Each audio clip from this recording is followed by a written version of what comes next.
Silakan Ustadz. Ya, baik. Jamaah sekalian, Bapak Ibu, sebelum kita mulai untuk kenyamanan kita bersama saat kita menyimak kajian nanti, silahkan mematikan mic ya selama penyampaian nanti seperti itu, sehingga yang lain tidak terganggu. Baik, bismillahirrahmanirrahim. Assalamualaikum warahmatullahi wabarakatuh. Alhamdulillah. Alhamdulillahilladzi bini'matihi tatimmus salihat. Alhamdulillahi hamdan katsiran tayyiban mubarakan fih. Nahmaduhu subhanahu wa nashkuruhu wa min kulli dhanbin nastaghfiruh. Wa nashhadu an la ilaha illallah wahdahu la syarika lah. Wa nashhadu anna Muhammadan abduhu wa rasuluh. Subhanaka la ilma lana illa ma 'allamtana innaka antal alimul hakim. Allahumma anfa'na bima 'allamtana wa 'allimna ma yanfa'una wa zidna 'ilman tanfa'una bihi ya rabbal alamin.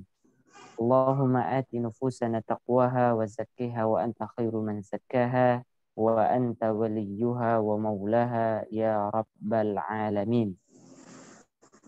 Bapak Ibu sekalian, terkhusus jamaah Masjid Ar-Raudhah Pondok Kelapa yang semoga dimuliakan Allah, dan secara umum Bapak Ibu kaum muslimin dimanapun kita berada, bersyukur kita kepada Allah atas segala limpah nikmat yang Allah karuniakan kepada kita semua, di mana kenikmatan-kenikmatan inilah menjadi bekal kita semua untuk meningkatkan amal ibadah kita kepada Allah. Dengan kenikmatan-kenikmatan inilah menjadi sarana kita untuk meningkatkan iman dan takwa kita kepada Allah Subhanahu wa taala.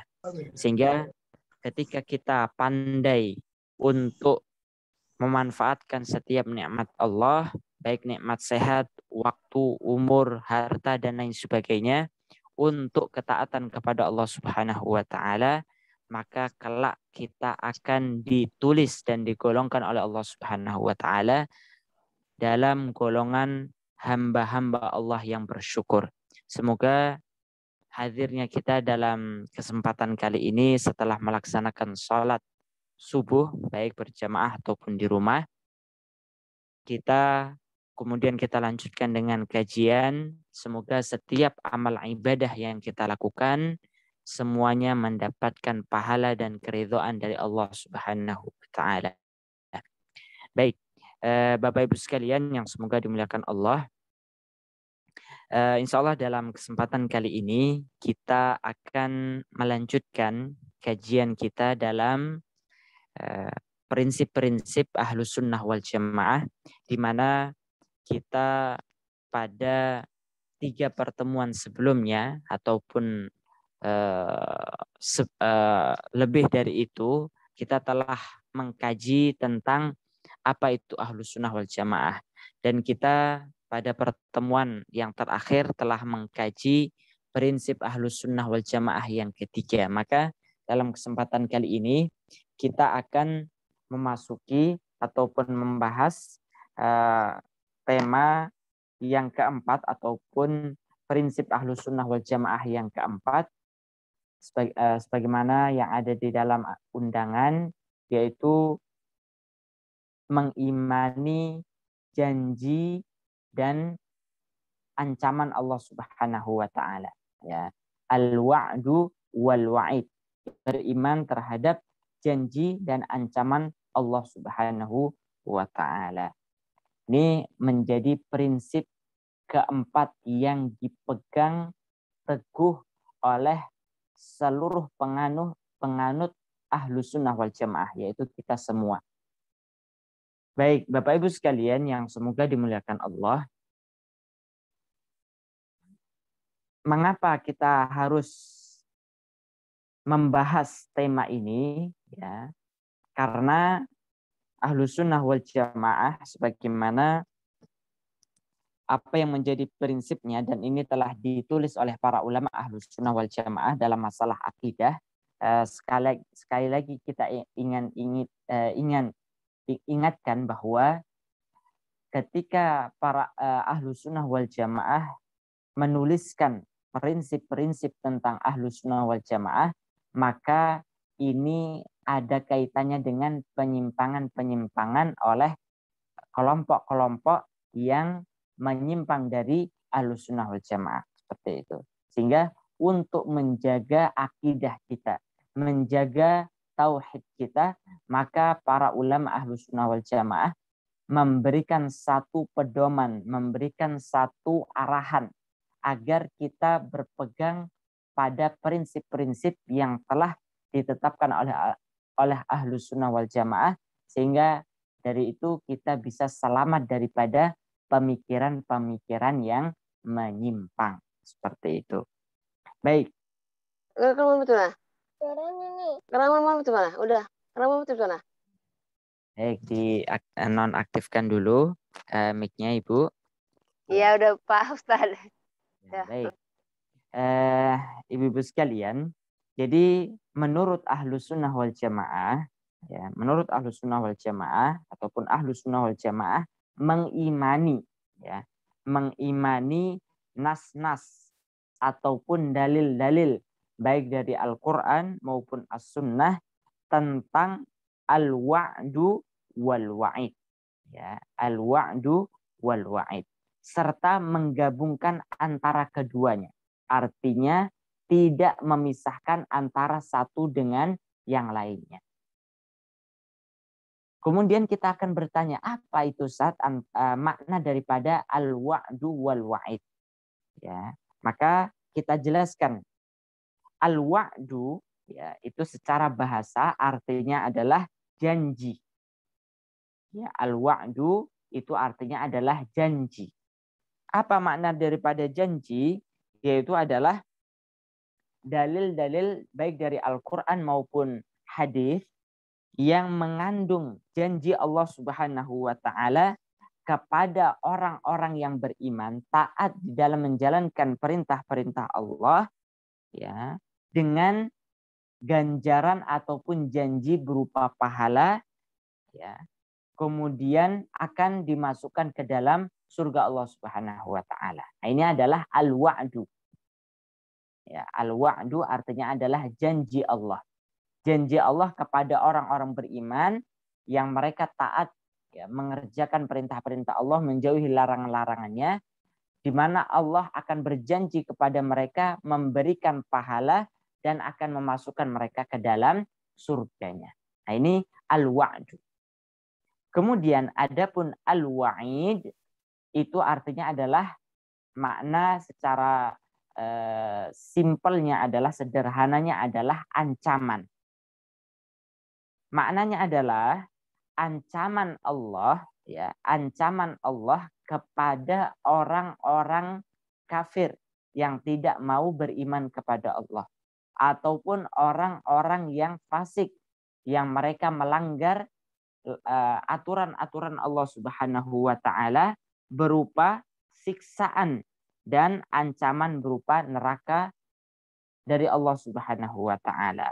Nah, itu adalah al-wa'id, artinya adalah ancaman. Jadi Allah mengancam orang-orang yang tidak mau beriman kepada Allah, orang-orang yang melanggar perintah-perintah Allah, ya, maka Allah ancam mereka dengan siksaan, ya, dan Allah ancam mereka dengan, ya, neraka yang telah Allah kabarkan di dalam Al-Quran. Nah, Bapak Ibu sekalian, jamaah sekalian yang semoga dimuliakan Allah, sebagai seorang yang beriman kepada Allah, sebagai penganut Ahlus Sunnah wal Jamaah, ya, kelompok yang tauhidnya benar, akidahnya benar, kita harus yakin bahwasannya segala hal yang Allah Subhanahu wa Ta'ala sampaikan di dalam Al-Quran, dan begitu pula yang disampaikan oleh Nabi Shallallahu Alaihi Wasallam di dalam hadis-hadisnya, yang berkaitan dengan janji-janji Allah berupa pahala dan surga dan ancaman Allah berupa siksa dan neraka, maka harus kita imani, harus kita yakini. Tidak boleh kita ingkari. Wah, saya misalnya ada orang yang mengatakan, saya nggak percaya adanya surga. Saya nggak percaya adanya neraka. Nah, ini nggak boleh. Saya nggak percaya adanya pahala dari Allah. Saya tidak percaya adanya siksa dari Allah. Ini tidak boleh. Karena apa? Sebagai seorang muslim, penganut Ahlus Sunnah wal Jamaah, maka kita wajib untuk meyakini dalil-dalil yang menyebutkan bahwasannya bahwa Allah menjanjikan pahala dan Allah mengancam, ya, ada ancaman berupa siksa bagi mereka yang tidak mau taat kepada Allah Subhanahu wa taala.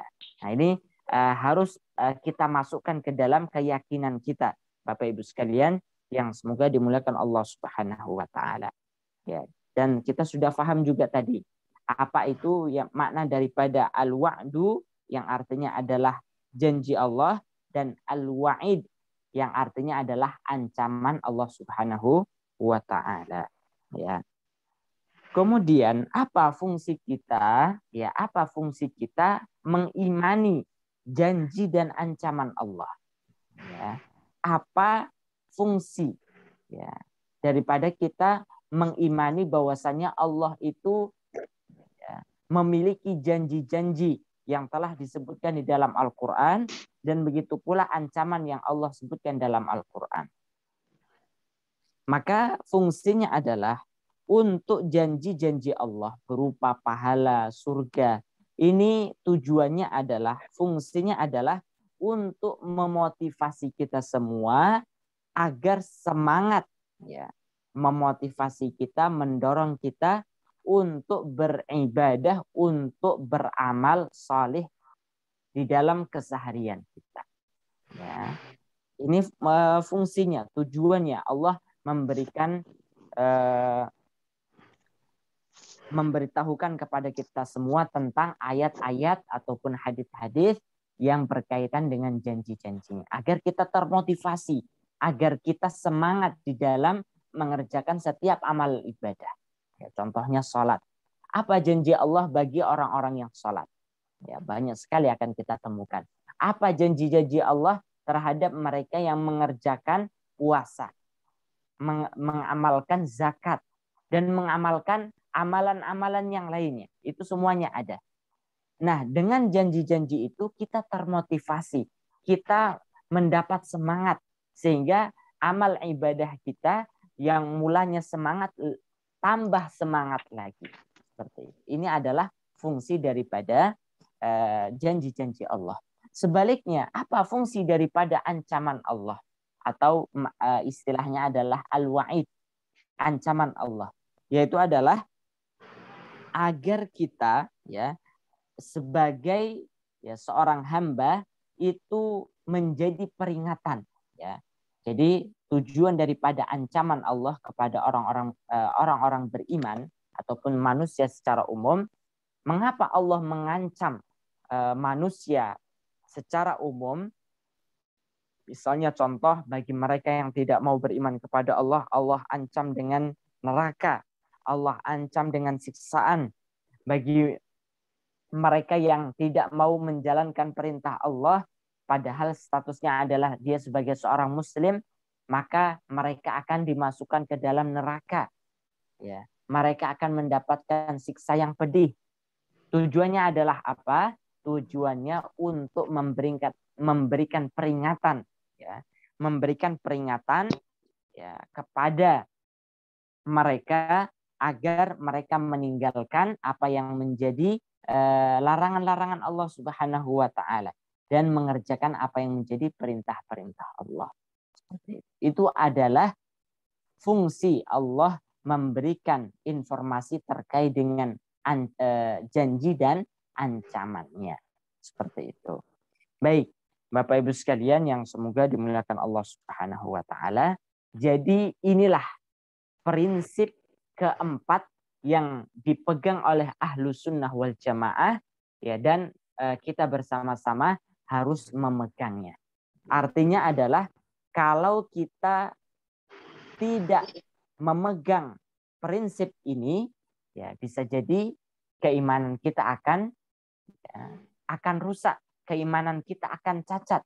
Karena apa? Kita menolak salah satu di antara pokok-pokok keimanan yang telah dijelaskan oleh Allah Subhanahu wa taala dan Rasul-Nya.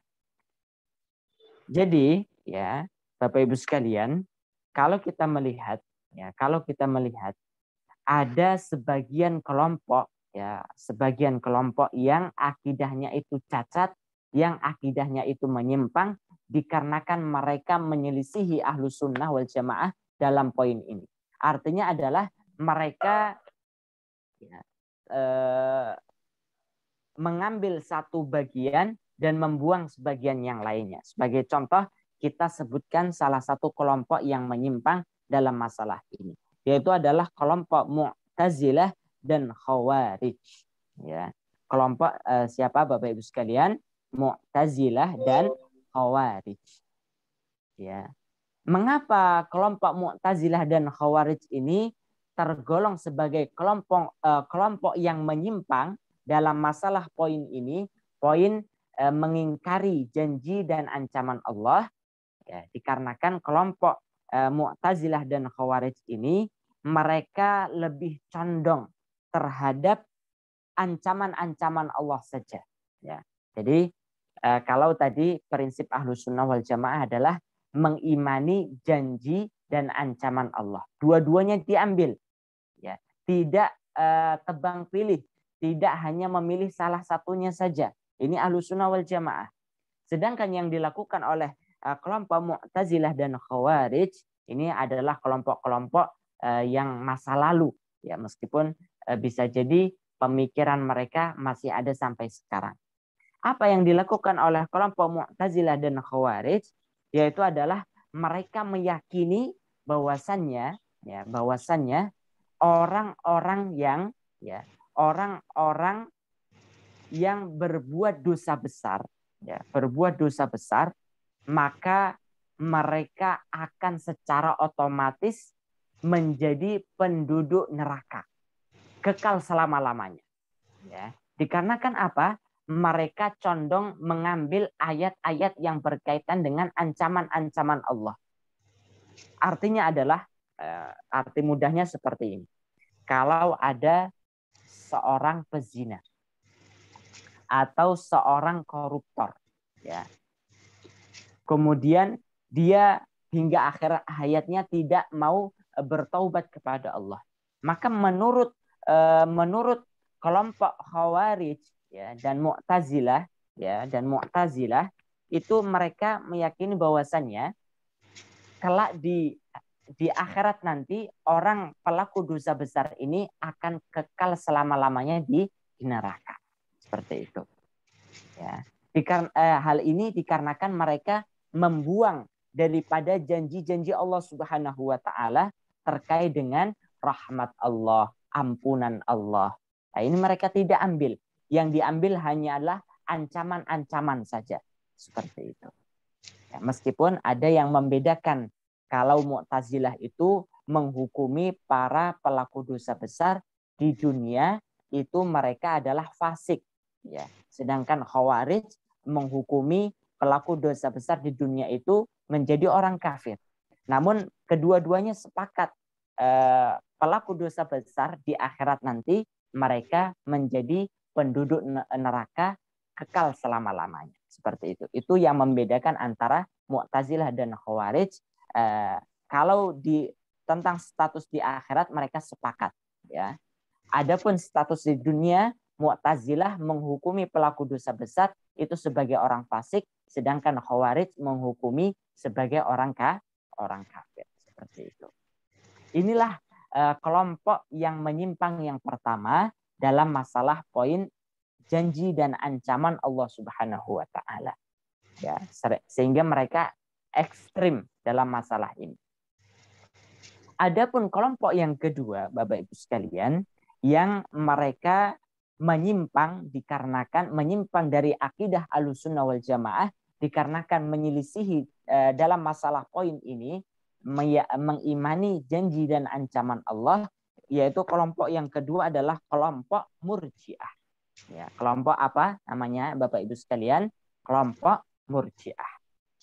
Mengapa kelompok Murji'ah ini disebut sebagai kelompok yang menyimpang dari Ahlussunnah wal Jamaah dalam masalah poin ini? Dikarenakan kelompok Murji'ah itu berkeyakinan bahwa seorang yang masuk Islam, ya, seorang yang masuk Islam, misalnya ada seorang yang mengaku sebagai seorang Muslim, maka mereka meyakini mereka pasti akan masuk surga, ya, dan tidak akan masuk neraka, ya. Jadi kelompok Murji'ah ini meyakini bahwasanya kalau orang itu Muslim, pasti dia akan masuk surga dan pasti tidak akan masuk neraka. Ya, nah, ini juga ekstrim, ya. Jadi berseberangan dengan kelompok Mu'tazilah dan Khawarij itu tadi. Mengapa mereka mengambil pendapat seperti ini? Dikarenakan mereka hanya mengambil janji-janji Allah saja. Ya. Jadi kalau Khawarij tadi mengambil ancaman Allah, Murji'ah mengambil janji-janji Allah saja. Janji-janji Allah berupa apa? Ya, janji-janji Allah berupa bahwasanya orang-orang yang mengucapkan 2 kalimat syahadat pasti dia masuk surga, seperti itu. Nah, Bapak Ibu sekalian yang semoga dimuliakan Allah, ya. Belum lagi kalau misalnya kita melihat apa yang menjadi keyakinan sebagian orang akhir-akhir ini, ataupun mungkin yang pernah kita dengar dalam keseharian kita, ya. Apa itu?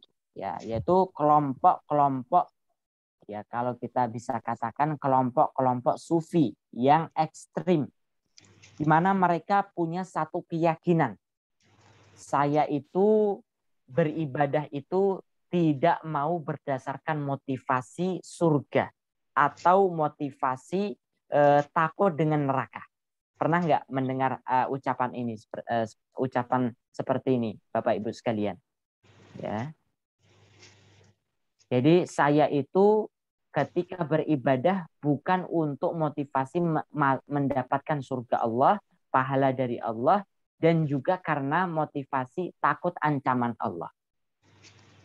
Ya, ini adalah virus-virus yang disebarkan oleh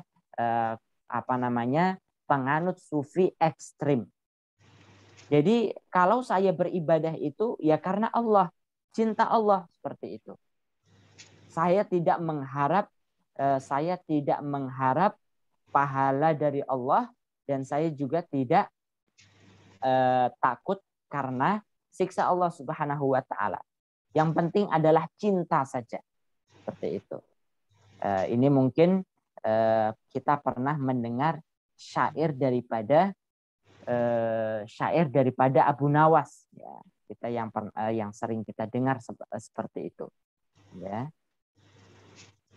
Jadi saya beribadah bukan karena mengharap surgamu, ya, dan tidak pula karena takut akan siksamu, ya. Nah, ini sering kita dengar, ya, sering terucap, sering diulang-ulang oleh mereka yang tidak paham terhadap akidah Ahlussunnah wal Jamaah, terutama dalam masalah janji dan ancaman Allah. Boleh nggak kita, pertanyaannya, boleh nggak kita ketika kita beribadah kepada Allah, sholat, puasa, zakat, dan melakukan amalan ibadah yang lainnya dengan mengharapkan surga dari Allah dan takut terhadap ancaman neraka dari Allah Subhanahu wa taala? Boleh nggak kita melakukan seperti itu? Ya. Maka jawabannya adalah boleh. Karena Allah Subhanahu wa taala dan Nabi Shallallahu alaihi wasallam di dalam banyak hadisnya senantiasa memotivasi kita, ya. Kalau kita membuka di dalam Al-Qur'an, Contohnya ya banyak sekali lah kalau kita membuka tentang ayat-ayat tentang motivasi surga. Mathalul jannatil lati wu'ilal muttaqun, ya. Perumpamaan jannah, surga yang Allah janjikan, wa'idal, ya, muttaqun, ya. Janjikan bagi orang-orang beriman. Nah, ini janji Allah kepada orang-orang beriman yang beramal saleh. Janji Allah, apa yang Allah janjikan kepada mereka, yaitu adalah berupa surga. Artinya adalah ketika seseorang beribadah kepada Allah dengan mengharapkan surga, maka hal ini diperbolehkan dan bukan menjadi hal yang tercela. Seperti itu. Dan tidak mengurangi sedikit pun akan keikhlasan kepada Allah Subhanahu wa taala. Ya. Jadi bukan berarti kalau kita beribadah dengan mengharapkan pahala dari Allah, mengharapkan dimasukkan surga oleh Allah Subhanahu wa taala, itu akan mengurangi keikhlasan kita kepada Allah. Tidak sama sekali. Ya. Meskipun ada hal-hal yang ketika kita beribadah itu bisa mengurangi keikhlasan kita. Namun untuk ketika kita beribadah dengan mengharapkan pahala dari Allah dan ingin terhindar dari siksa Allah, maka ini sama sekali tidak termasuk bagian daripada mengurangi keikhlasan kita, nilai keikhlasan kita kepada Allah Subhanahu wa taala. Seperti itu. Jadi ada keyakinan-keyakinan yang menyimpang daripada prinsip Ahlus Sunnah wal Jamaah dalam masalah janji-janji dan ancaman Allah. Seperti itu. Ini yang harus bersama-sama kita pahami. Jangan sampai kita terjebak terhadap pemikiran seperti ini. Ya, karena pemikiran tentang syair-syair Abu Nawas itu banyak sekali menyebar di kalangan masyarakat. Dan banyak yang tidak paham tentang masalah ini, seperti itu. Kemudian, Bapak Ibu sekalian yang semoga dimuliakan Allah, ada juga sebagian orang yang terlalu meremeh-remehkan dalam masalah ancaman Allah Subhanahu wa taala. Ya, kita pernah mendengar ada seorang artis dikarenakan kebenciannya terhadap seorang tokoh Islam, ya, yang memperjuangkan syariat Islam ataupun kelompok-kelompok yang sedikit banyak tercelup ataupun ternodai pemikirannya dengan pemikiran liberal ataupun anti-Islam, anti syariat Islam, ya, fobia syariat Islam. Ya. Ketika melihat gerakan-gerakan orang-orang yang membela syariat Islam, membela para ulama, ya. Ketika mereka seringnya mereka mengeluarkan statement seperti ini.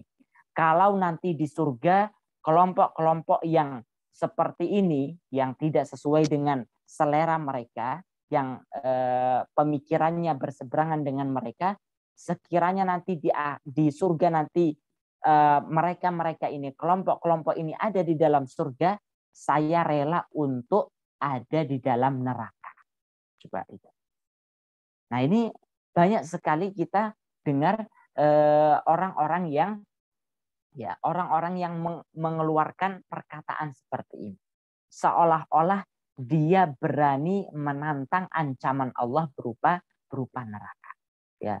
Kalau ada fulan, misalnya Bapak fulan, tokoh fulan di surga nanti, saya emoh, ataupun saya tidak sudi untuk berada di surga bersama mereka dan saya lebih memilih berada di neraka. Wal'iyadzubillah.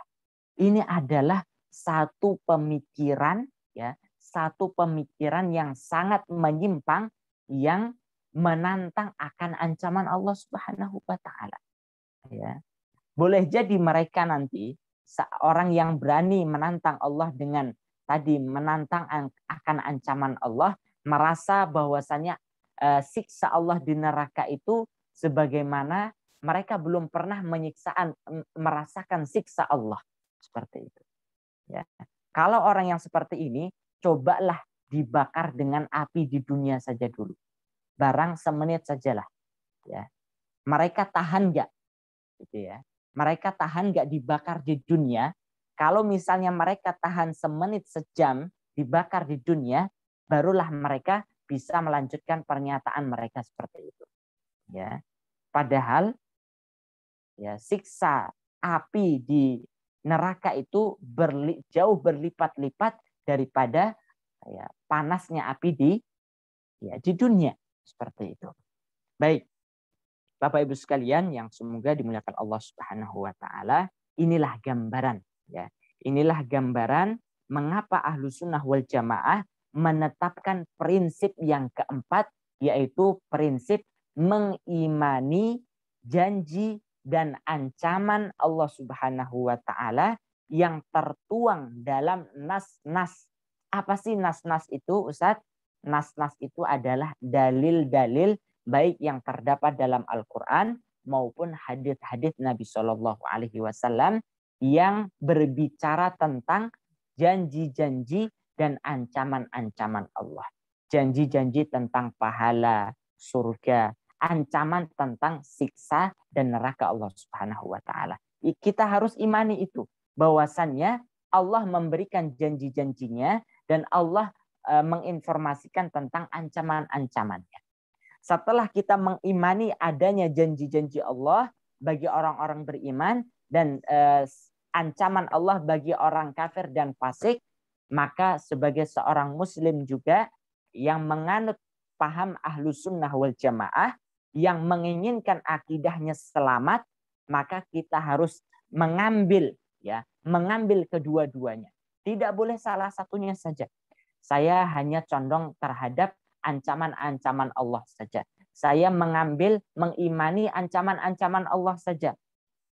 Ya, ini akidahnya belum sempurna. Ya, sampai dia meyakini akan janji dan ancaman Allah. Tidak boleh mengambil salah satunya saja. Kalau mengambil salah satunya saja, itu akan berpotensi menjadi salah satu dari dua kelompok yang ekstrim, yang sebagaimana yang sudah kita sebutkan tadi. Kalau tidak masuk daripada kelompok Mu'tazilah dan Khawarij, maka dia akan masuk kepada kelompok Murji'ah itu tadi. Seperti itu. Maka sebagai seorang muslim yang berpahaman Ahlussunnah wal Jamaah, selain mengimani dalil-dalil yang berkaitan dengan janji dan ancaman Allah, maka seorang muslim berpaham Ahlussunnah wal Jamaah harus menggabungkan antara keduanya. Mengimani janji dan ancaman Allah Subhanahu wa ta'ala. Seperti itu. Baik, Bapak Ibu sekalian yang semoga dimuliakan Allah, maka penting bagi kita semua untuk meyakini apa saja poin-poin yang dituliskan oleh para ulama yang berkaitan dengan janji dan ancaman Allah. Apa itu? Ya. Yang pertama, ini bisa dicatat Bapak Ibu sekalian. Poin-poin keyakinan Ahlussunnah wal Jamaah terkait dengan janji dan ancaman Allah. Ya. Bahwa ya tadi poin yang pertama, Ahlussunnah wal Jamaah mengimani ya, dalil-dalil terkait dengan janji dan ancaman Allah, ya, dan mengambil kedua-duanya. Selain mengimani, mengambil kedua-duanya tanpa memisahkan antara keduanya, serta tidak menakwilkan, ya, serta tidak menakwilkan nas-nasnya. Ya. Ini poin pertama dalam masalah janji dan ancaman Allah. Ya, sudah kita sebutkan tadi. Poin yang pertama yang harus kita tancapkan di dalam hati kita terkait dengan janji dan ancaman Allah. Seorang muslim yang berpaham Ahlussunnah wal Jamaah, mereka mengimani dalil-dalil yang berkaitan dengan janji-janji dan ancaman Allah serta menggabungkan antara keduanya. Ya. Dan tidak menakwilkan dalil-dalil yang berkaitan dengan hal ini. Ya. Apa maknanya Ustaz? Menakwilkan dalil-dalil yang berkaitan dengan janji dan ancaman Allah. Ya. Maknanya adalah hal ini biar kita tidak terjerumus sebagaimana yang dilakukan oleh kelompok tadi Mu'tazilah dan Khawarij ataupun yang dilakukan oleh kelompok Murji'ah. Di mana kelompok Khawarij ini mengapa mereka sampai kepada kesimpulan bahwasannya para pelaku dosa besar itu mereka akan masuk ke dalam neraka selama-lamanya, kekal di neraka. Karena mereka menakwilkan, menafsirkan, menyelewengkan ya dalil-dalil yang ada, ya dalil-dalil Al-Qur'an maupun As-Sunnah, ya itu mereka tafsirkan dengan pemahaman yang berbeda. Baik, coba bagi yang lain yang baru bergabung mungkin bisa menonaktifkan mic-nya biar tidak mengganggu yang lain. Baik, barakallahu fikum. Bapak Ibu sekalian yang semoga dimuliakan Allah.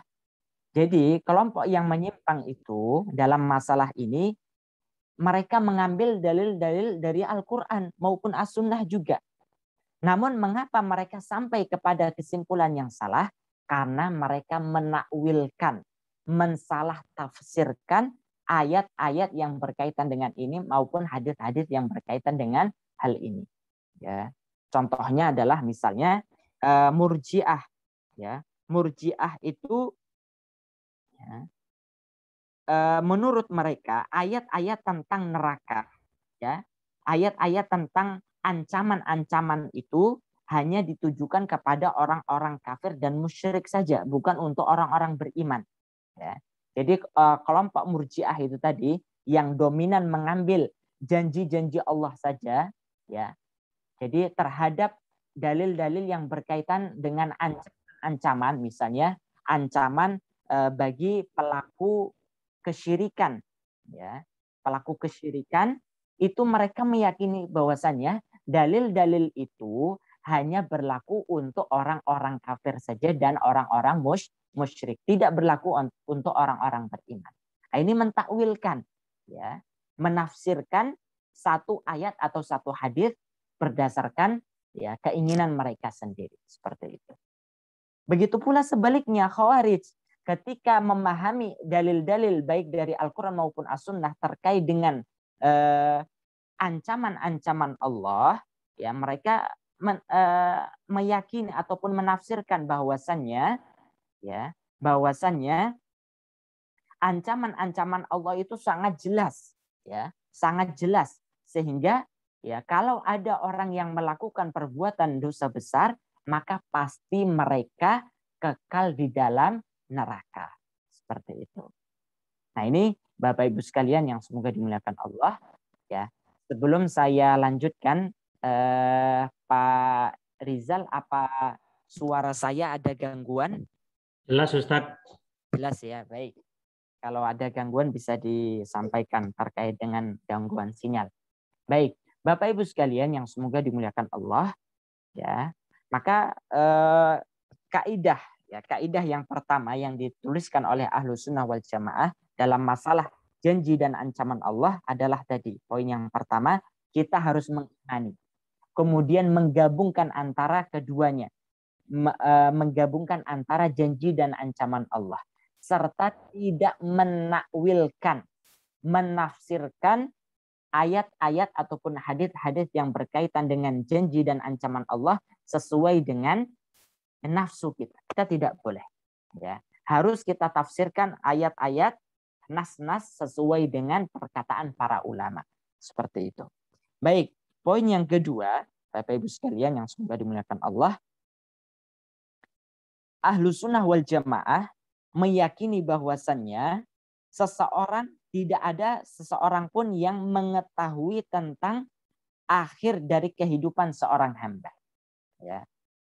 Akan tetapi, ya, orang yang menampakkan kekufuran yang besar, ya, menampakkan kekufuran yang besar, maka dia akan dihukum dengan apa yang dia lakukan, ya, dan diperlakukan sebagaimana bermuamalahnya dengan orang kafir. Jadi seperti ini Bapak Ibu sekalian. Ahlu sunnah wal jamaah, ya, kita semua meyakini bahwasannya kita tidak tahu si fulan itu akhir hayatnya itu bagaimana. Karena kita tidak, ya, kita tidak memiliki kemampuan untuk mengetahui itu. Misalnya contoh, saya tidak tahu akhir hayat Bapak Ibu sekalian itu bagaimana, ya. Jadi kalau misalnya ada pelaku kesyirikan misalnya, pelaku dosa besar, ya, saya tidak tahu akhir hayatnya itu dia dalam keadaan husnul khatimah atau su'ul khatimah, ya. Maka kita bagaimana untuk menghukumi seseorang semasa di dunianya, maka untuk menghukumi seseorang saat dalam kehidupan dunianya cukup kita hukumi dengan apa yang dia lakukan. Ya. Kalau dia melakukan perbuatan dosa besar, maka kita hukumi dia dengan pelaku dosa besar. Seperti itu. Kalau dia melakukan perbuatan kebaikan, maka kita hukumi dia sebagai orang yang saleh. Ya, seperti itu.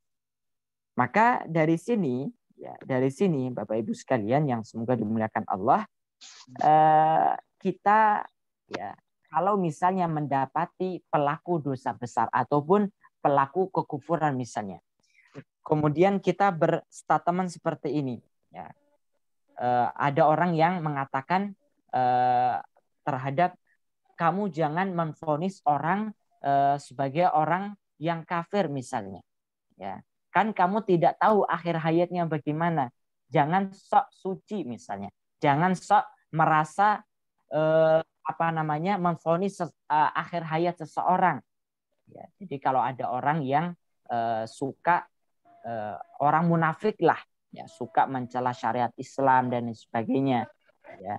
Kemudian kita menghukumi orang itu berdasarkan perbuatannya, karena dia suka mencela syariat Islam, mencela umat Islam, mensudutkan umat Islam, maka kita hukumi seseorang berdasarkan perbuatannya, ya. Maka kalau ada orang yang menghukumi seseorang berdasarkan perbuatannya, si fulan itu orang munafik, si fulan itu orang musyrik, dikarenakan perbuatannya, maka tidak bisa kita salahkan. Adapun berkaitan dengan akhir hayatnya, itu hal yang berbeda, seperti itu. Maka sebagai seorang muslim, ya, sebagai seorang muslim, kita hanya diwajibkan untuk menghukumi seseorang berdasarkan amal perbuatannya. Adapun urusan akhir hayatnya bagaimana, itu urusan Allah Subhanahu wa taala. Seperti itu. Ya. Jadi kita sah-sah saja untuk menghukumi kalau menghukumi seseorang itu musyrik apabila dia melakukan kesyirikan. Seorang itu fasik apabila dia melakukan kefasikan, seperti itu. Ya. Bukan berarti kita memvonis, ya, dia akhir hayatnya menjadi su'ul khatimah, tidak, ya. Seperti itu. Ini yang harus kita pahami bersama. Artinya kalau kita menetapkan seseorang, apakah statusnya dia seorang yang solih, seorang yang fasik, seorang yang musyrik, itu hanya berdasarkan perbuatannya saja. Seperti itu. Yang kita lihat. Yang kita lihat. Adapun tentang urusan akhir hayatnya, maka yang menentukan itu adalah Allah Subhanahu wa taala. Seperti itu. Hal ini sebagaimana sabda Nabi Shallallahu alaihi wasallam, ya, sabda Nabi Shallallahu alaihi wasallam, innar rajula la ya'malu bi'amali ahlil jannah fima yabdu linnas wa huwa min ahlin nar. Ya, sesungguhnya seseorang itu mengamalkan, ya, ada seseorang hamba yang dalam kesehariannya dia mengamalkan amalan ahli surga. Artinya dia banyak beramal soleh, sholat, puasa, zakat, dan sebagainya, yang menurut menurut apa yang tampak bagi manusia. Ya. Padahal dia termasuk ahli neraka dikarenakan tadi ya akhir hayatnya seseorang itu tidak tahu. Ya. Sebaliknya juga wa innar rajula la ya'malu amala ahlin nar fima yabdu linnas. Ya, ada juga seseorang yang mengamalkan amalan ahli neraka.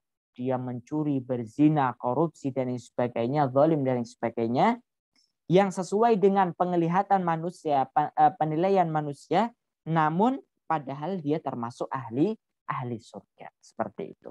Poin yang ingin kita sampaikan adalah ya dalam menentukan posisi seseorang ya ataupun menilai seseorang saat di dunia, maka sebagai seorang muslim kita yang diperintahkan adalah umirna an nahkuma bil dhawahir wallahu yatawalla as-sarair. Kami itu kita semua ya di dalam mensikapi menghukumi seseorang apakah dia seorang muslim yang baik ataukah orang yang kafir ataukah orang yang musyrik ataukah orang yang fasik. Fasik itu adalah para pelaku dosa-dosa.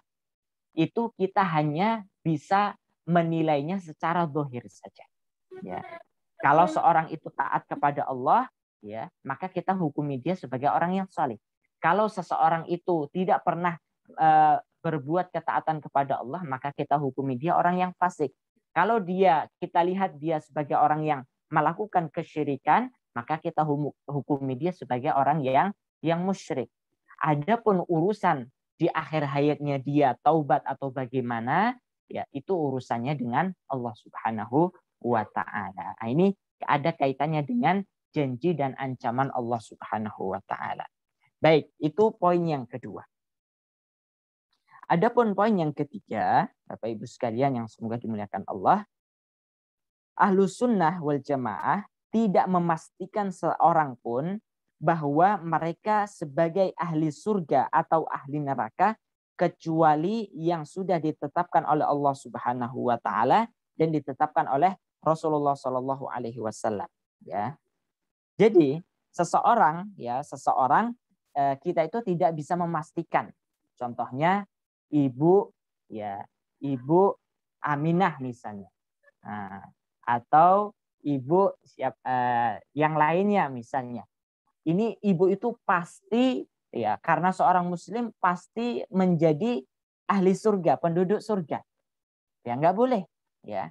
Atau seseorang itu pasti akan masuk neraka. Itu tidak boleh kecuali mereka yang telah ditetapkan oleh Allah Subhanahu wa ta'ala dan Rasulnya. Misalnya contoh si fulan akan masuk surga, si fulan akan masuk neraka. Itu yang Allah dan Rasulnya yang sudah menetapkan. Apa yang boleh bagi kita? Yang boleh bagi kita adalah ya kita meyakini bahwasannya orang yang berbuat yang meninggal dalam keadaan Islam, beriman, beramal saleh, bertakwa, dia akan dimasukkan ke dalam neraka. Akan dimasukkan ke dalam surga. Seperti itu. Jadi kita hanya berkeyakinan bahwasannya kalau orang beriman dan beribadah taat kepada Allah, dia akan dimasukkan ke dalam surga berdasarkan janji-janji Allah Subhanahu wa ta'ala. Sebaliknya juga kita hanya diperbolehkan untuk meyakini bahwasannya orang yang berbuat kufur, tidak mau taat kepada Allah, berbuat kesyirikan, kekufuran, maka dia akan dimasukkan ke dalam neraka berdasarkan ya informasi-informasi baik dari Allah maupun dari Nabi Shallallahu Alaihi Wasallam. Jadi kita tidak boleh memastikan, namun kita hanya bisa meyakini kalau orang beriman ya nanti dia akan masuk ke dalam surga. Kalau orang kufur dia akan dimasukkan ke dalam neraka. Dan kita tidak boleh sama sekali meyakini memastikan seseorang pasti termasuk ahli surga ataupun ahli neraka seperti itu. Ya. Jadi berdasarkan misalnya contoh surat Al-Baqarah ya surat Al-Baqarah Allah Subhanahu wa ta'ala menyebutkan wa basyiril ladzina amanu wa 'amilus shalihat anna lahum jannatin tajri min tahtihal anhar. sampaikanlah berita gembira kepada mereka yang beriman dan berbuat kebaikan, bahwasannya bagi mereka disediakan surga-surga yang mengalir di bawahnya sungai-sungai. Nah, ini janji Allah kepada orang-orang yang beriman. Ya. Sebaliknya, sabda Nabi SAW, man mata la yushrik billahi syai'an dakhalal jannah, wa man mata yushrik billahi syai'an dakhalan nar. Barang siapa yang mati dalam keadaan tidak mensyirikkan Allah, dia akan masuk surga. Dan barang siapa yang mati dalam keadaan mensyirikkan Allah, dia akan masuk neraka. Nah, kita hanya diperbolehkan menyampaikan sebatas informasi dari Allah dan Rasul-Nya. Tanpa memastikan seseorang, wah dia ini taat banget. Ya, sholat jamaah tidak pernah telat. Puasa baik yang wajib maupun sunnah. Ini pasti dia masuk surga. Nggak boleh. Atau ada sebaliknya, ini orang ini nggak pernah sholat, judi, minum khamar, zina dan sebagainya, dia pasti masuk ke dalam neraka. Nggak boleh juga. Ya, nggak boleh juga. Kita hanya bisa menyampaikan kalau orang itu berbuat taat pasti masuk surga, kalau berbuat maksiat pasti dia akan diancam dengan ancaman neraka. Jadi kita hanya sekedar menyampaikan ancaman saja, seperti itu. Baik, itu prinsip yang ketiga. Kemudian ya, ahlus sunnah yang keempat, ya, prinsip yang keempat, ahlus sunnah wal jamaah ya, mempersaksikan, artinya adalah menyaksikan, membenarkan tentang orang-orang yang dijamin masuk surga oleh Allah Subhanahu wa taala dan Nabi Shallallahu alaihi wasallam, maka mereka akan masuk surga. Ya, jadi ada orang-orang yang dipersaksikan, dijanjikan oleh Rasulullah Shallallahu alaihi wasallam secara langsung, misalnya al-asyrah al-mubasysyaruna bil jannah. 10 sahabat yang dijanjikan masuk surga. Nah, ini kita harus yakini bahwasanya mereka akan masuk surga, pasti masuk surga. Karena apa? Kepastian ini telah disampaikan oleh Allah Subhanahu wa taala dan Rasul-Nya. Seperti itu. Ya. Dan begitu pula sahabat-sahabat yang lainnya. Ya, seperti Ukasyah bin Mihsan misalnya. Ataupun sahabat-sahabat Nabi yang lainnya. Seperti Bilal bin Rabah yang tidak termasuk 10 sahabat yang dijamin masuk surga. Ya. Seperti sahabat Bilal bin Rabah, terompah kakinya, ya sandalnya itu sudah terdengar di surga. Ya. Ataupun keluarga Yasir, ya, telah dijanjikan oleh Nabi Shallallahu alaihi wasallam saat keluarga Yasir ini bersabar saat menerima siksaan oleh majikannya yang musyrik. Ya. Isbir ya ala Yasir fa inna mau'idukumul jannah. Bersabarlah wahai keluarga Yasir, karena janji Allah kepada kalian adalah jannah. Ini adalah kalau terhadap orang-orang yang telah dijanjikan oleh Allah dan Rasul-Nya masuk ke dalam surga, maka kita diwajibkan mengimani akan hal itu. Seperti itu. Begitu pula sebaliknya. Orang-orang yang telah ditetapkan menjadi penduduk neraka, maka ya, kita juga wajib mengimaninya sebagai penduduk neraka. Siapa contohnya? Yaitu adalah Abu Lahab dan istrinya. Tabbat yada abi lahabin watab. Ma aghna anhu maluhu wa ma kasab. Ya. Sayaslana randzata lahab wa imra'atuhu, dan istrinya hamalatal hatab fi jidha hablum min masad.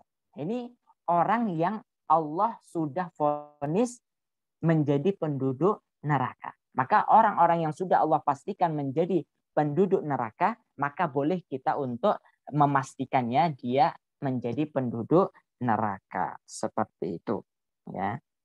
Kemudian ya, selanjutnya ya, Ahlus Sunnah wal Jamaah meyakini bahwasannya surga tidak dipastikan kepada seseorang pun walaupun amal perbuatannya baik, kecuali Allah memberinya kepadanya keutamaan dan rahmat.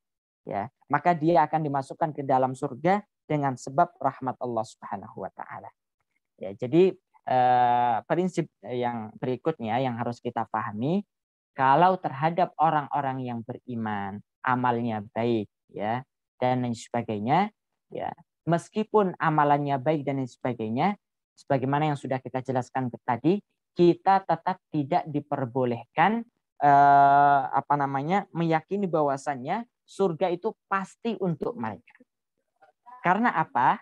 Ya, kita ketahui sendiri, Bapak Ibu sekalian, seseorang itu dimasukkan surga Allah Subhanahu wa taala bukan karena amalannya, melainkan karena apa, Bapak Ibu sekalian?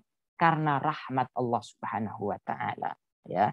Sebagaimana firman Allah di dalam surat An-Nur ayat 21. Walaula fadlullahi alaikum wa rahmatuhu ma zaka minkum min ahadin abada walakinallaha yuzakki man yasha wallahu sami'un alim. Ya, surat An-Nur ayat 21. Nanti bisa dibuka Al-Qur'annya Bapak Ibu sekalian. Ataupun hadits Nabi Shallallahu alaihi wasallam yang masyhur yang sering kita dengarkan. Lan yudkhila ahadan minkum amaluhu al-jannata. Ya. Nabi Shallallahu alaihi wasallam pernah bersabda kepada para sahabatnya, wahai para sahabatku, sesungguhnya salah seorang di antara kalian tidak akan masuk ke dalam surga, dimasukkan ke dalam surga semata-mata karena amalannya saja. Para sahabat bertanya-tanya, qalu wala anta ya Rasulullah, termasuk engkau juga wahai Rasulullah, engkau tidak akan dimasukkan ke dalam surga hanya karena amalanmu saja? Maka kata Nabi Shallallahu alaihi wasallam, wala ana, termasuk saya, illa an yataghammadani Allah bi rahmat minhu bi fadlin wa rahmah. Ya. Termasuk saya, aku itu kata Nabi Shallallahu alaihi wasallam tidak akan dimasukkan ke dalam surganya kalau bukan rahmat dan keutamaan dari Allah Subhanahu wa taala. Jadi seseorang itu meskipun amalannya baik dan lain sebagainya, ya, maka kita tidak boleh memastikannya dia termasuk, ya, penduduk surga. Karena apa? Karena seseorang itu dimasukkan ke dalam surga bukan semata-mata karena amalannya, tapi karena rahmat Allah Subhanahu wa taala. Selanjutnya, ya, kebalikannya adalah Ahlus Sunnah tidak boleh memastikan azab ataupun ancaman neraka kepada orang yang berbuat kekufuran, ya. Karena bisa jadi dia akan mendapatkan rahmat Allah, ampunan Allah, ya, sebab taubatnya dan lain sebagainya. Contoh misalnya, kita mendapati seseorang yang selama hidupnya sering berbuat kekufuran, ya, ataupun kemaksiatan dan sebagainya, maka kita pastikan dia pasti masuk ke dalam neraka. Seperti itu. Kita tidak boleh, ya, kita tidak boleh. Kalau orang berbuat kemaksiatan, dia akan diancam dengan siksa neraka, boleh. Seperti itu. Tapi kalau memastikan itu tidak boleh. Karena apa? Bisa jadi orang tersebut tadi di akhir hayatnya, atau karena musibah-musibah yang menimpa dia, sehingga dosa-dosanya digugurkan oleh Allah. Ataupun dia bertaubat kepada Allah Subhanahu wa ta'ala. Nah, inilah poin-poin Bapak Ibu sekalian yang harus kita pahami terkait dengan janji dan ancaman Allah Subhanahu wa ta'ala yang harus kita pegang bersama-sama sehingga kita tidak keliru salah dalam memahami poin ini. Prinsip Ahlus Sunnah wal Jamaah yang keempat. Seperti itu. Baik, wallahu alam, mungkin hanya ini yang dapat kami sampaikan.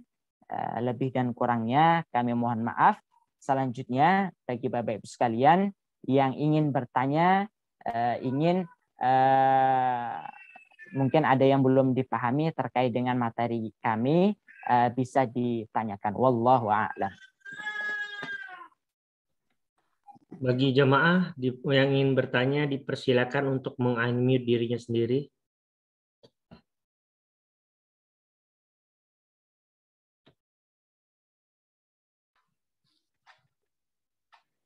Assalamualaikum Pak Ustadz. Waalaikumsalam warahmatullahi. Dengan Ibu siapa dari mana? Ibu Sri Haryanti dari Sleman, Pak Ustadz. Oh ya, baik Bu Sri, silahkan Ibu. Nah, Pak Ustadz, ini poin yang kedua ini, kita menghukumi seseorang dari zahirnya saja ya Pak Ustadz, yang kita Ya, lihat dia betul. baik, kita anggap baik atau sebaliknya. Nah, ini kan di Al-Baqarah kita juga diberitahu Allah soal orang-orang yang munafik itu ya Pak Ustadz ya. Iya. Nah, bagaimana kita harus berjaga-jaga, misalnya orang kelihatannya baik padahal dia munafik. Nah, kalau kita waspada gitu, itu termasuk salah nggak Pak Ustadz ya terhadap kebaikan orang itu gitu. Demikian Pak Ustadz, tadi dijelaskan. Baik. Baik. Jadi untuk poin yang kedua ini bagus pertanyaannya. Sedikit kita bahas, sedikit kita dalami bahwa poin yang kedua ini hanya menghukumi seseorang dari zahirnya saja. Ini agar kita tidak terjerumus kepada sikap ekstrim, yaitu menvonis seseorang dengan ayat-ayat ancaman sebagaimana yang dilakukan oleh kelompok Khawarij. Ya, jadi kalau orang misalnya berbuat keburukan, kemusyrikan, kemunafikan, pasti dia masuk ke dalam neraka misalnya. Ini tidak boleh ya. Kita hanya menghukuminya secara zahir saja, yang diperbolehkan seperti itu. Tapi kalau memastikan dia masuk ke dalam neraka itu tidak diperbolehkan. Ya, kita tidak diperbolehkan. Adapun melakukan tindak kewaspadaan, maka ini hal yang berbeda seperti itu. Jadi kalau misalnya kita melihat seseorang zahirnya baik kepada kita, tapi menurut kewaspadaan kita ini hanya sekedar mujamalah saja ataupun tampak mujamalah itu artinya berpura-pura saja, maka dan khawatir mencelakakan kita, maka boleh kita melakukan tindakan kewaspadaan seperti itu. Ini tentunya harus kita sikapi dengan memperhatikan kewaspadaan dan juga tidak terlalu bersikap suudzon seperti itu. Ini harus kita jaga antara kedua hal itu. Seperti itu Ibu. Wallahu a'lam. Baik Pak Ustadz, jazakumullah khair. Assalamualaikum Ustadz. Baik. Waalaikumsalam warahmatullahi. Baik. Dari Pak Agus ya. Iya. Ya. Ada dua hal yang perlu saya sampaikan. Khususnya kita yang menganut paham Ahlus Sunnah. Jadi apakah memang kita harus selalu menanamkan perasaan khauf dan roja di dalam diri kita untuk senantiasa berharap akan pahala dan takut dengan ancaman Allah. Itu yang pertama. Terus yang kedua, tadi ada hadis yang disampaikan Rasulullah tadi bahwa Nabi Muhammad sendiri tidak masuk surga kecuali dengan rahmat Allah Subhanahu wa taala. Sepertinya ini menjadi senjata bagi agama lain untuk di dalam hal menarik orang untuk masuk kepada agamanya. Karena kalau kita lihat dalam proses kristenisasi itu kan kalau yang masuk Kristen sudah dijamin masuk surga karena ada penebus dosanya. Sementara di Islam Nabi Muhammad sendiri nggak bisa masuk surga. Itulah yang dipakai untuk mereka mematakan. Kira-kira bagaimana Ustaz? Iya, baik. Baik, cukup dua itu Pak ya. Iya, masih. Baik, jazakallah khair Pak Agus. Ini pertanyaannya bagus melengkapi penjelasan kita. Jadi Ahlus Sunnah wal Jamaah itu harus sebagaimana pondasi ibadah kita itu ada 3. Khauf, roja, dan mahabbah. Nah, ini yang harus kita pegang bersama-sama. Ketiga-tiganya harus ada dalam setiap amal ibadah kita. Tidak boleh memilih salah satunya saja. Termasuk juga dalam masalah ini. Terhadap janji Allah, maka kita harus menumbuhkan sifat roja kita. Ya. Terhadap ancaman Allah, maka kita harus menumbuhkan sifat khauf kita. Maka seorang muslim imannya itu tidak akan sempurna kecuali menumbuhkan sifat khauf dan roja, dan ditambahkan dengan sifat cintanya itu tadi. Nah, ini bagus ya untuk selamat daripada sikap ekstrim itu tadi, meniadakan mengingkari ancaman Allah ataupun mengingkari janji Allah. Maka hal yang harus kita tumbuhkan dalam iman kita, dalam hati kita itu adalah kedua sifat ini. Sifat khauf, yaitu sifat takut untuk tadi menghindari ancaman-ancaman Allah. Karena tujuan Allah mengabarkan tentang ancaman-ancamannya itu agar kita waspada, menghindari, menumbuhkan sifat khauf dalam kehidupan kita. Ya. Bukan seperti apa yang difahami oleh kelompok Murji'ah itu tadi. Allah itu maha baik, tidak mungkin mengancam, menyiksa hamba-hambanya. Seperti itu. Bukan seperti itu. Tujuan Allah memberikan informasi-informasi tentang ancaman itu, Allah ingin sayang kepada kita. Jangan sampai kita disiksa oleh Allah Subhanahu wa Ta'ala. Seperti itu. Ya, begitu pula kita harus menumbuhkan sifat roja kita, pengharapan kita dengan janji-janji Allah. Ketika Allah menjanjikan jannah, pahala, maka kita akan senantiasa memohon, mengharap agar setiap amalan-amalan kita itu diterima oleh Allah dan kita mendapatkan pahala-pahala yang dijanjikan oleh Allah Subhanahu wa Ta'ala. Seperti itu. Baik, adapun pertanyaan yang kedua, ini menarik juga, bahwa kalau orang-orang non-muslim ya menjadikan hadis ini sebagai alat mereka untuk doktrin, untuk misionaris ataupun memurtadkan umat Islam, mereka sebenarnya tidak paham terhadap hadis ini. Hadis ini adalah menegaskan bahwasannya setiap manusia itu, hatta Nabi SAW itu tidak berhak menjamin seseorang untuk masuk ya ke dalam surga atau masuk ke dalam neraka. Yang bisa menentukan seseorang statusnya di dalam surga ataupun neraka itu hanya Allah semata saja. Ya, dengan terhadap dirinya sendiri saja Nabi SAW tidak bisa memastikan, ya, tidak bisa memastikan beliau masuk ke dalam surga Allah. Yang punya wewenang mutlak untuk memasukkan seseorang ke dalam surga ataupun nerakanya hanya Allah Subhanahu wa Ta'ala. Namun ya, dengan hadis ini Rasulullah memastikan bahwasannya beliau telah mendapatkan rahmat dan keutamaan dari Allah, sehingga Allah menjanjikan kepada beliau untuk dimasukkan ke dalam surganya. Dan ini juga tentunya didukung dengan dalil-dalil yang lainnya, bahwasannya Nabi SAW itu sudah pasti mendapatkan janji berupa surga dari Allah Subhanahu wa Ta'ala. Tentunya dengan catatan tidak mendapatkan rahmat dan keutamaan dari Allah Subhanahu wa Ta'ala. Seperti itu, Pak. Wallahu a'lam. Ya, terima kasih. Baik, cukup Pak Agus? Cukup. Terima kasih. Ya, baik. Ada yang lain atau cukup, Bapak Ibu sekalian?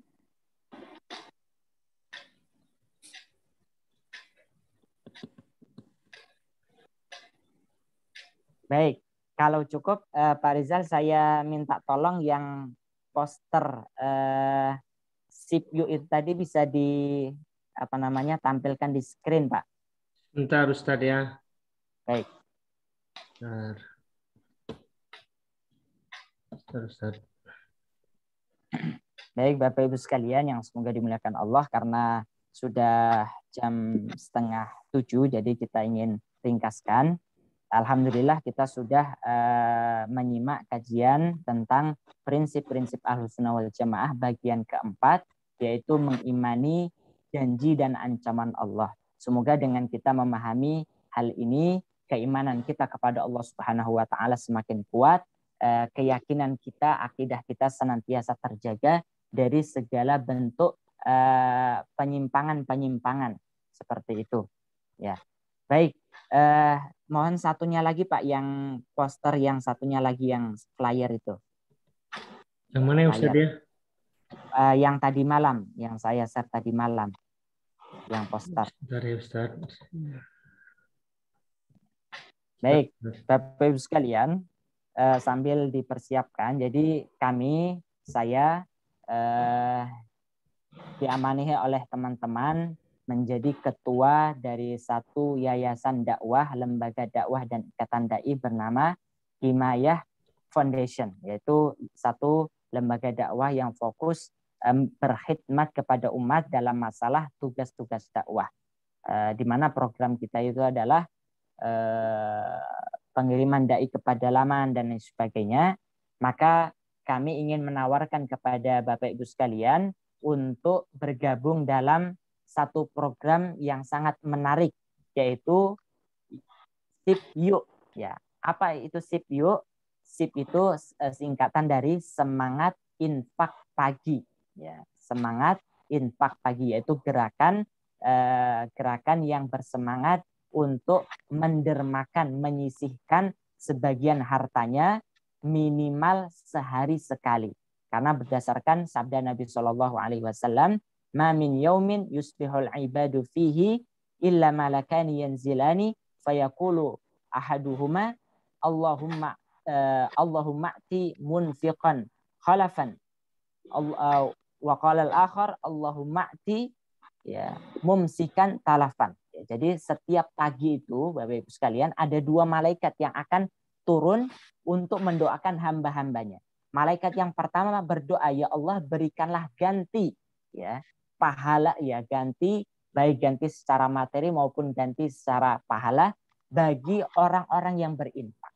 Sedangkan malaikat yang satunya berdoa, ya Allah berikanlah kehancuran bagi orang-orang yang kikir, yang menahan hartanya. Nah, untuk menghindari daripada kecelakaan yang menimpa orang-orang yang kikir, pelit, bakhil, medit, koret itu tadi dan seterusnya, coba kita bareng-bareng bergerak untuk semangat infak pagi dalam program SIP Yuk ini tadi yang dikelola oleh Yayasan Himayah Foundation. Di mana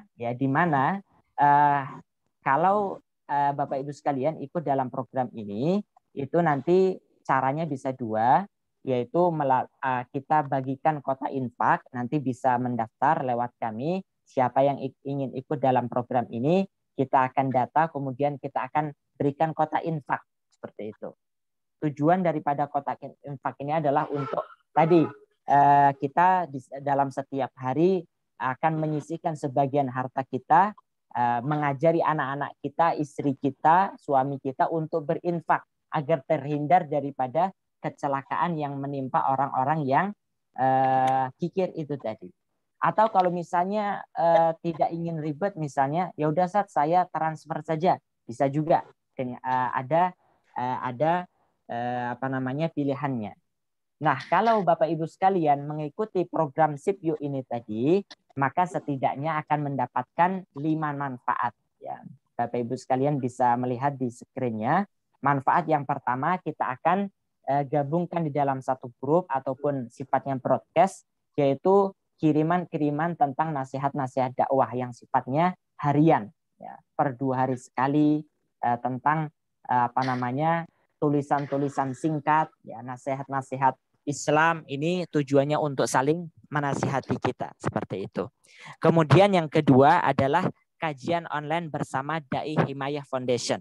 Insya Allah yang akan menjadi pematerinya adalah ustadz-ustadz yang berkompeten, mulai dari Ustadz Farid, ya Ustadz Zain, Ustadz Umar Mita, ustadz-ustadz yang lainnya, termasuk Ustadz Abdul Khalid yang menjadi tergabung dari Dai Himayah Foundation seperti itu. Kemudian yang ketiga, kita akan memberikan layanan konsultasi syariah bagi Bapak Ibu yang ingin berkonsultasi masalah ibadah, muamalah, masalah warisan dan sebagainya, maka kita silahkan nanti menghubungi nomor yang ada yang tertera di situ. Begitu pula kami akan memberikan laporan berita kegiatan kita, ya, berita kegiatan kita bisa diakses lewat website kita ataupun yang lainnya seperti itu. Kemudian yang kelima, kita akan memberikan majalah digital setiap bulannya. Seperti itu. Ini setidaknya 5 manfaat yang akan didapatkan oleh member program SIP Yuk Semangat Infak Pagi. Seperti itu. Ini di mana donasi ataupun sedekah infak yang Bapak Ibu sekalian sisipkan ya, itu akan kita pergunakan untuk program-program dakwah kita itu tadi. Nanti yang untuk profil Himayah Foundation itu apa saja sih? Tadi yang di file pertama yang sudah di share Pak Rizal itu tadi. Seperti itu. Bagi yang ingin mendapatkan informasi lengkap terkait apa sih Himayah Foundation, kegiatannya apa saja, itu nanti bisa mengakses website kita himayahfoundation.com seperti itu. Baik Bapak Ibu sekalian, jadi silahkan bagi Bapak Ibu yang ingin bergabung dalam program SIP Yuk ini tadi bisa menghubungi konfirmasi ataupun nomor konfirmasi yang tertera di dalam flyer ini, sehingga dalam keseharian kita bukan sekedar ilmu yang kita dapatkan, namun sekaligus amal, ya, beramal langsung terhadap apa sih yang sudah di depan mata kita. Oh, ini ada peluang untuk mendukung dakwah. Nah, ini kita sudah terbuka peluang amal ibadah untuk kita bersama-sama di dalam mengusung program-program dakwah seperti itu. Wallahu a'lam. Mungkin hanya ini yang dapat kami sampaikan. Bagi yang ingin tertarik untuk ikut dalam program SIP Yuk ini tadi, bisa menghubungi kami ya di nomor kami kalau ada yang sudah punya ataupun yang belum bisa meminta kepada kami langsung ataupun kepada Pak Rizal, bisa juga seperti itu.